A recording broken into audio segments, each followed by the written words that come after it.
ನೇರ ದಿಟ್ಟ ನಿರಂತರ ಸುದ್ದಿಗಳಿಗಾಗಿ ವೀಕ್ಷಿಸಿ KS news TV Kannada. Vijayanagara ಜಿಲ್ಲೆ ಹರಪನಹಳ್ಳಿ ತಾಲೂಕಿನ ಅರಸೀಕೆರೆಯ ಮಾದರಿ ಹಿರಿಯ ಪ್ರಾಥಮಿಕ ಶಾಲೆಯ ಎಸ್ಡಿಎಂಸಿ ಅಧ್ಯಕ್ಷ ಸ್ಥಾನಕ್ಕೆ ಕೆ. ರಂಗಪ್ಪ ರಾಜೀನಾಮೆ ಸಲ್ಲಿಸಿದ್ದರಿಂದ ತೆರವಾದ ಸ್ಥಾನಕ್ಕೆ ಸದಸ್ಯರು, ಊರಿನ ಮುಖಂಡರೆಲ್ಲ ಸೇರಿ ಬಿ. ಖಾಜಾ ಹುಸೇನ್ ರವರನ್ನು ಎಸ್ಡಿಎಂಸಿ ಅಧ್ಯಕ್ಷರನ್ನಾಗಿ ಆಯ್ಕೆ ಮಾಡಲಾಯಿತು. ನೂತನ ಎಸ್ಡಿಎಂಸಿ ಅಧ್ಯಕ್ಷ ಬಿ. ಖಾಜಾ ಹುಸೇನ್ ರವರಿಗೆ ಬಿಡಿಸಿಸಿ ಬ್ಯಾಂಕ್ ನಿರ್ದೇಶಕ ವೈ. ಡಿ. ಅಣ್ಣಪ್ಪ ಹಾಗೂ ಶಾಲಾ ವತಿಯಿಂದ ಸನ್ಮಾನಿಸಲಾಯಿತು.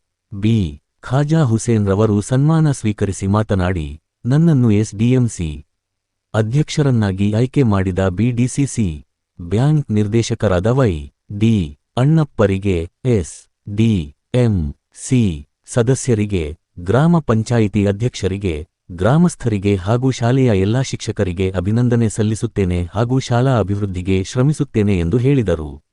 ಇದೇ ಸಂದರ್ಭದಲ್ಲಿ ಬಿಡಿಸಿಸಿ ಬ್ಯಾಂಕ್ ನಿರ್ದೇಶಕ ವೈ. ಡಿ. ಅಣ್ಣಪ್ಪ, ಎಸ್ಡಿಎಂಸಿ ಉಪಾಧ್ಯಕ್ಷೆ ಕೆ. ನೀಲಾಂಬಿಕಾ ಬಸವರಾಜ್, ಮುಖಂಡರಾದ P. Halesh, K. Mahesh, A. Inayatulla, Nagaraj, Wazir Ahmed, Kaleem, Dadu, Ekantappa, Basavaraj, ಸದಸ್ಯರಾದ ನಿಂಗಪ್ಪ, ರಂಗಪ್ಪ, ಡಿ. ಬರ್ಕತ್ ಅಲಿ, ಮೌನೇಶಚಾರಿ, ಫರ್ವೀನ್, ಪ್ರಭಾರಿ ಮುಖ್ಯ ಗುರುಗಳಾದ ಎಂ. ಮಾಲತೇಶ್ ಪಾಟೀಲ್, ಶಿಕ್ಷಕರಾದ ಬಂದಮ್ಮ, ರೇಣುಕಾ, ಅಡ್ಡಿ ಕೆಂಪಣ್ಣ, ಪರಶುರಾಮ್, ತಹಸೀನಾ ಬೇಗಂ, ಪೂರ್ಣಿಮಾ, ಎನ್. ಸುನಂದ, ಈಡಿಗರಾಜ್ ಜಯ, ಪವನಕುಮಾರಿ, ರೇಖಾದೇವಿ, ಗಿರಿಜಾ ಹಾಗೂ ಗ್ರಾಮಸ್ಥರು ಹಾಜರಿದ್ದರು. ವರದಿ Mahesh, Arsikere, KS news TV. ನನ್ನ ಹೆಸರು ಖಾಜಾ ಹುಸೇನ್ ಅಂತ. ಹಿರಿಯ ಪ್ರಾಥಮಿಕ ಶಾಲೆಗೆ ಎಸ್ಡಿಎಂಸಿ ಅಧ್ಯಕ್ಷನಾಗಿ ನೂತನವಾಗಿ ಆಯ್ಕೆಯಾಗಿದ್ದೇನೆ.